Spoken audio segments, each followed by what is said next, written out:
Assalamualaikum warahmatullahi wabarakatuh. Innal hamdalillah nahmaduhu wa nasta'inuhu wa nastaghfiruh wa na'udzu billahi min shururi anfusina wa min sayyiati a'malina. Man yahdihillahu fala mudilla lahu wa man yudlil fala hadiya lahu. Asyhadu an la ilaha illallah wahdahu la syarika lahu wa asyhadu anna Muhammadan abduhu wa rasuluh. Allahumma salli wa sallim wa barik ala nabiyina Muhammadin wa ala alihi wa sahbihi ajma'in. Kepada kaum muslimin yang mudah-mudahan dirahmati oleh Allah SWT, alhamdulillah kita bersyukur kepada Allah atas segala nikmat yang Allah karuniakan kepada kita. Nikmat Islam, nikmat iman, nikmat sehat, nikmat afiat, nikmat dijauhkan oleh Allah dari berbagai macam malapetaka. Ikhwan fiddin, a'azakumullah. Dalam kesempatan ini saya ingin menjelaskan tentang kewajiban kita sebagai seorang muslim untuk tunduk kepada dalil. Dalam kita beragama, sumber kita adalah Al-Quran dan Sunnah menurut pemahaman salafus saleh. Jadi harus kita berpegang kepada dalil ketika kita akan melaksanakan apa aja dalam ibadah kita kepada Allah, maka harus kembali kepada dalil, karena Allah subhanahu wa ta'ala memerintahkan kita untuk mengikuti dalil. Allah berfirman dalam surah Al-A'raf, surah yang ke-7 ayat 3, ittabi'u ma unzila ilaikum min rabbikum wa la tattabi'u min dunihi awliya qalilan ma tadhakkarun. Adalah kalian mengikuti apa yang diturunkan oleh Allah kepada kalian, jangan kalian mengikuti yang lain, sedikit sekali kalian ingat. Allah menyuruh kita untuk mengikuti dalil. Yang pertama disebutkan dalil yaitu Al-Quran. Makanya ketika Nabi Adam turun ke muka bumi ini, Allah berfirman untuk mengikuti petunjuk. Artinya petunjuk yang datang dari Allah Ta'ala. Fa imma ya'tiyannakum minni hudan faman ittaba hudaya fala yadhillu wa la yashqa. Barang siapa yang mengikuti petunjukku, maka dia tidak akan sesat, enggak akan celaka. Kalau petunjuk, ya petunjuk Allah Ta'ala. Kalau kita sekarang umat Islam yang mengikuti Quran dan Sunnah, Allah telah mewahyukan Al-Quran kepada Nabi Muhammad SAW selama 23 tahun. Allah menyuruh kita untuk ikuti Al-Quran. Allah menyuruh kita untuk mengikuti Rasulullah SAW. Allah berfirman di dalam surah Ali Imran ayat 31. Qul in kuntum tuhibbunallaha fattabi'uni yuhibbukumullah wa yaghfir lakum dzunubakum wallahu ghafurur rahim. Katakanlah seandainya kalian cinta kepada Allah, ikuti aku. Maksudnya ikuti Nabi Muhammad SAW. Niscaya Allah akan cinta kepada kalian. Allah akan mengampuni dosa-dosa kalian, dan Allah itu Maha Pengampun dan Penyayang. Artinya di sini Allah menyebutkan seandainya kalian cinta kepada Allah, ikuti aku, ikuti Rasulullah.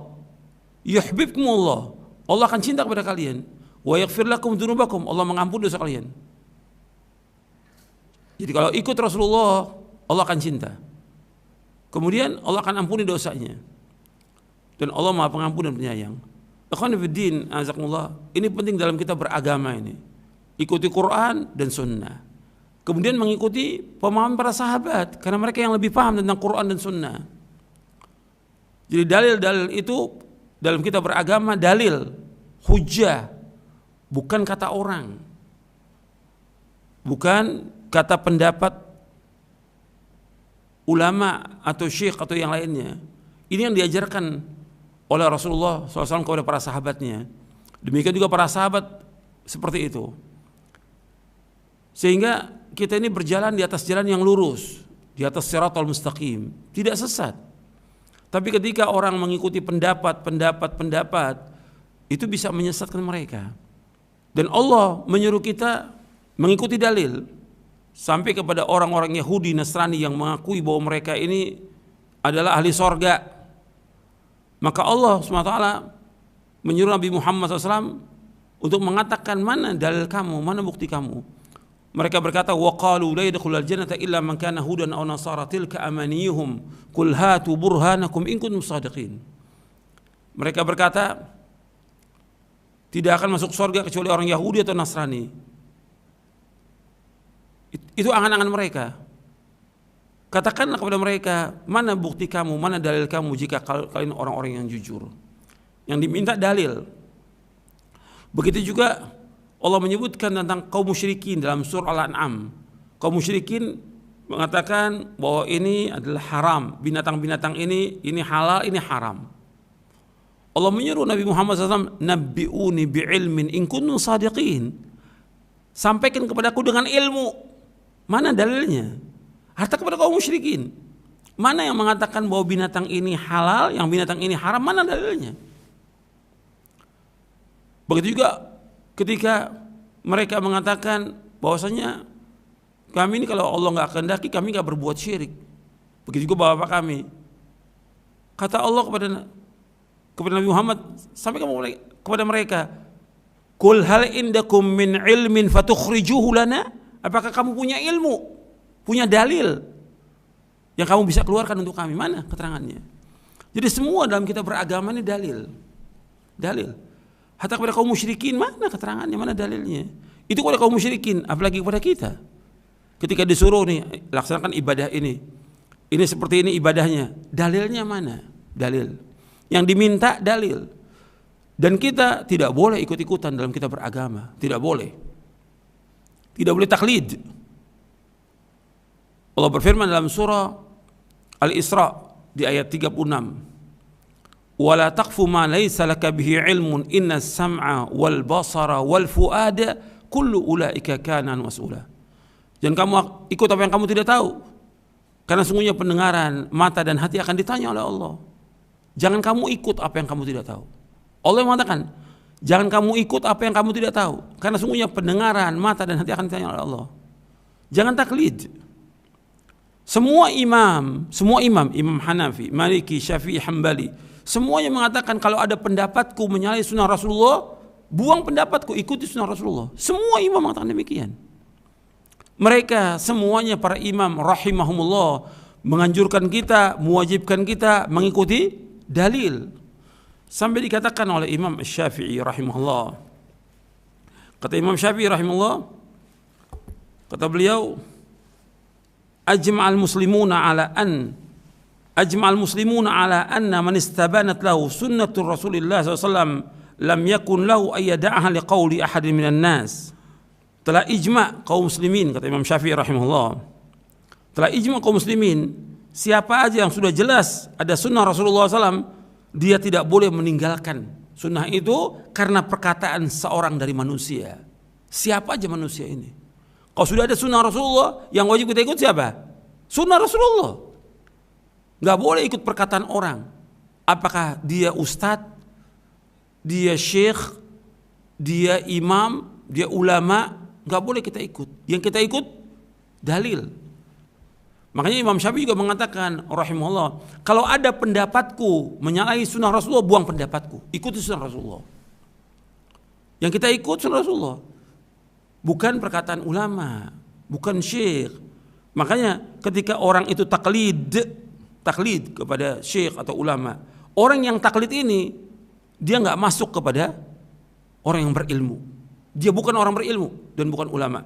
Kata Imam Ibnu Abdul Bar rahimahullah, kata beliau, dikatakan oleh Imam Nuqayyim di dalam kitabnya I'lamul Muwaqqi'in an Rabbil Alamin, wa qala Abu Umar, maksudnya Abu Umar ini Ibnu Abdul Bar, wa ghairuhu minal ulama, dan yang lainnya daripada ulama, ajma'an nasu ala anna al-muqallida laysa ma'dudan min ahli al-ilmi wa anna al-ilma ma'rifatul haqqi bidalilihi. Telah sepakat para ulama bahwasanya muqallid, orang yang suka taklid, ngikut aja, ngekor, membeok gitu. Orang ngomong begini, ikut ngomong gini. Ada syekh ngomong gini, ikut ngomong gini. Ada negara lain begini, ikut ngomong begini. Ikut ngebeok dia. nggak pakai dalil. Kata Imam Ibnu Abdul Bar dan yang lainnya, telah sepakat manusia, maksudnya para ulama sepakat bahwa muqallid laisa ma'dun, bahwa muqallid itu tidak termasuk orang yang berilmu. Artinya muqallid itu bukan orang berilmu. Orang taklid bukan orang berilmu. Kalau orang berilmu dia belajar, yang dipelajari oleh dia apa? Quran. Yang belajar apa? Hadis. Yang belajar dalil. Dibawakan dalil, bukan ngikut, bukan taklid. Tadi sudah saya bawakan ayatnya dalam surah Al-Isra ayat 36, nggak boleh kita taklid, nggak boleh taklid. Kalau orang awam nggak ngerti sama sekali, dibenarkan untuk taklid dia, karena nggak ngerti dia, orang awam. Tapi ketika orang berilmu, dia harus sampaikan hujjah, sampaikan dalil. Makanya dilanjutkan oleh Ibnu Abdul Bar, wa annal ilma ma'rifatul haqqi bidalilihi, bahwasanya ilmu itu yaitu mengetahui kebenaran dengan dalilnya. Ini dalam kitab I'lamul Muwaqqi'in an Rabbil Alamin yang ditulis oleh Imam Ibnu Qayyim Al-Jauziyah. Jadi akhwan fiddin, azakumullah, kata Ibnu Qayyim di sini bahwa dalam kandungan penjelasan di atas ini ada dua ijma'. Yang pertama, ijma' pertama, ikhraj al-muta'assib bil hawa, mengeluarkan orang yang fanatik, yang mengikuti hawa nafsunya, dikeluarkan, enggak masuk dia ulama. Kemudian yang kedua, wal muqallid al-a'ma. Yang kedua, muqallid, taklid buta, ini enggak masuk ulama. Ya dua yang enggak masuk ulama. Yang pertama, orang yang ta'assub, fanatik dengan hawa nafsunya, mengikuti hawa nafsunya. Yang kedua, ahli taklid, muqallid ini, enggak masuk dia ulama. Bahwa ikhrajal muta'assib bil hawa wal muqallid al-a'ma an zumratil ulama, dia enggak masuk. Sedangkan ulama itu pewaris para nabi. Sedangkan yang diwariskan oleh para nabi apa? Dalil, Quran dan sunnah. Nabi tidak mewariskan dinar, yang mereka mewariskan apa? Ilmu. Kata Nabi SAW, innal ulama hum warasatul anbiya, fa innal anbiya lam yuwarithu dinaran wala dirhaman, innama warathul ilma, faman akhadahu bihadzin wafir. Sesungguhnya ulama itu pewaris para nabi. Sesungguhnya para nabi tidak mewariskan dinar, tidak mewariskan dirham. Sesungguhnya yang mereka wariskan adalah ilmu. Barang siapa yang mengambil ilmu itu, dia mendapatkan bagian yang banyak. Hadis ini sahih, diriwayatkan oleh Imam Abu Daud, Ibnu Majah, Ahmad, Ad-Darimi dan yang lainnya. Jadi yang diwariskan oleh para nabi bukan harta, bukan dinar, bukan dirham, tapi ilmu. Yang dimaksud ilmu, ya dalil. Ini yang harus kita perhatikan ini. Dalam kita beragama yang kita ikut dalil. Dalil. Dan itu insya Allah dengan begitu akan selamat kita. Dan ilmu ini yang paling besar. Bukannya ustadz, bukannya syekh, bukan ulama. Ilmu itu paling besar. Maka dikatakan oleh Imam Ibnul Jauzi di dalam kitabnya Saidul Khatir. Kata beliau, fa innal ilma huwal aslul a'zam wa nurul akbar.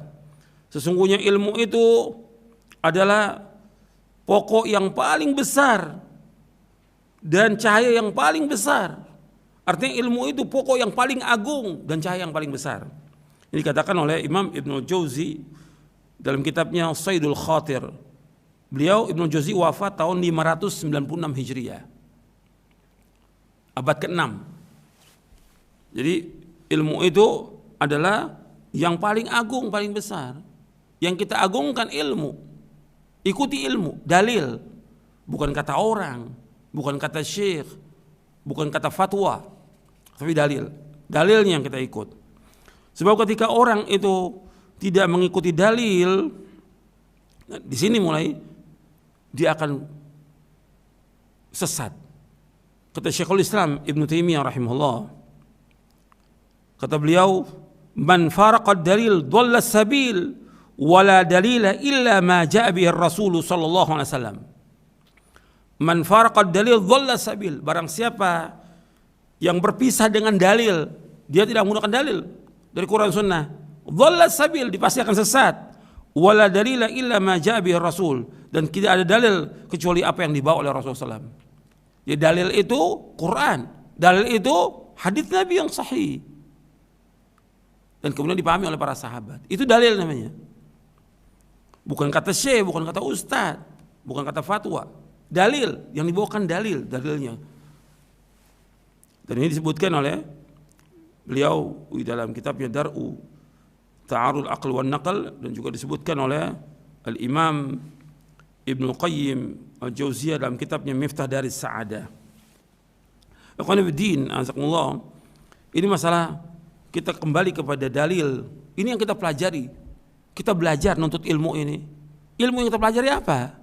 Dongeng, cerita, kata orang, atau Quran kita kaji, atau hadis yang kita kaji. Ya, ini yang jalan selamat. Kita nuntut ilmu, kita belajar, ya dalil. Yang kita ikut dalil, yang kita ajarkan kepada umat Islam ini dalil, agar mereka mengikuti Quran dan Sunnah. Itu yang harus kita ajarkan kepada umat. Jangan kata kita, menurut pendapat saya, menurut pendapat ulama, bukan dalil. Kan para imam juga mengatakan, apabila ada pendapatku menyalahi sunnah Rasul, buang pendapatku. Semua imam mengatakan. Jangan kalian taklid kepada yang lain. Semua imam mengatakan ikuti dalil. Dan ini dalil ini adalah ilmu. Makanya dikatakan oleh Imam Ibnu Jauzi di dalam kitabnya Talbis Iblis, kata beliau, "I'lam anna awwala talbisi iblisin 'ala an-nasi sadduhum 'anil ilmi li'anna al-ilma nurun fa idza atfa'a masabihahum khabbatahum fi adh-dhulam kaifa syaa." Kata Imam Ibnu Jauzi rahimahullah, kata beliau, ketahuilah bahwa yang pertama dari talbis iblis, perangkapnya iblis.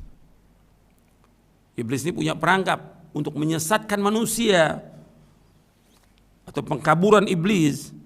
Yang pertama kali perangkapnya iblis atas manusia, mereka mencegah manusia dari ilmu. Dan maksud ilmu apa? Quran dan Sunnah. Dari dalil, dicegah mereka dari ilmu, dari dalil. Karena apa? Ilmu itu cahaya. Quran dan Sunnah itu cahaya. Kalau disebutkan ilmu dalam Quran atau dalam hadis Nabi, yang dimaksud ilmu adalah apa? Ilmu syar'i. Kalau ilmu syar'i dasarnya apa? Quran dan Sunnah. Maka kata Ibnu Jauzi, yang pertama kali pengkaburan iblis, penyesatan iblis atas manusia, mereka cegah manusia dari ilmu. Karena ilmu itu cahaya. Apabila iblis ini sudah mematikan, memadamkan cahaya itu, artinya dia nggak nuntut ilmu lagi, nggak ada dalil lagi, ngikuti kata orang. Dipadamkan cahaya ini, khabbatahum fi dhulam, maka dia akan menggelincirkan orang itu dalam kegelapan menurut apa yang dia kehendaki. Sesat. Makanya kalau kita lihat dari orang-orang yang sesat, apakah dari firqah-firqah yang sesat, antum lihat, ya awalnya dia belajar dalil awalnya, kemudian setelah itu ditinggalkan dalil, sesat, tercegah dia. Dan ini terus menerus iblis berusaha bagaimana mencegah manusia dari dalil. Dan kita, hidayah ini mahal, lebih mahal dari dunia dan seisinya. Jangan kita sesat gara-gara kita mengikuti orang banyak atau orang tertentu tanpa dalil. Mudah-mudahan yang saya sampaikan ini bermanfaat untuk saya dan untuk sekalian, dan mudah-mudahan kita dibimbing oleh Allah SWT ke jalan yang lurus, yang setiap hari kita minta kepada Allah ilmu yang bermanfaat. Ilmu bermanfaat, ilmu yang diajarkan dari Quran dan Sunnah. Ini tiap hari kita, Allahumma inni as'aluka ilman nafi'a wa rizqan thayyiba wa amalan taqabbala. Ya Allah, aku mohon Engkau ilmu yang bermanfaat, rezeki yang halal, dan amal yang terima. Hadis ini diriwayatkan oleh Imam Ibnu Majah dan yang lainnya, hadisnya sahih. Minta ilmu bermanfaat, minta kita diberikan ilmu yang bermanfaat dengan kita belajar, menuntut ilmu. Menuntut ilmu apa? Dalil. Dan kita berjalan di atas dalil. Ini kita akan selamat. Ketika berpisah dengan dalil, kata Syekhul Islam apa? Man faraqad dalil dhalla sabil. Barang siapa yang berpisah dengan dalil akan sesat di jalannya. Tidak ada dalil kecuali yang dibawa oleh Rasulullah. Mudah-mudahan bermanfaat. Wassalamualaikum warahmatullahi wabarakatuh.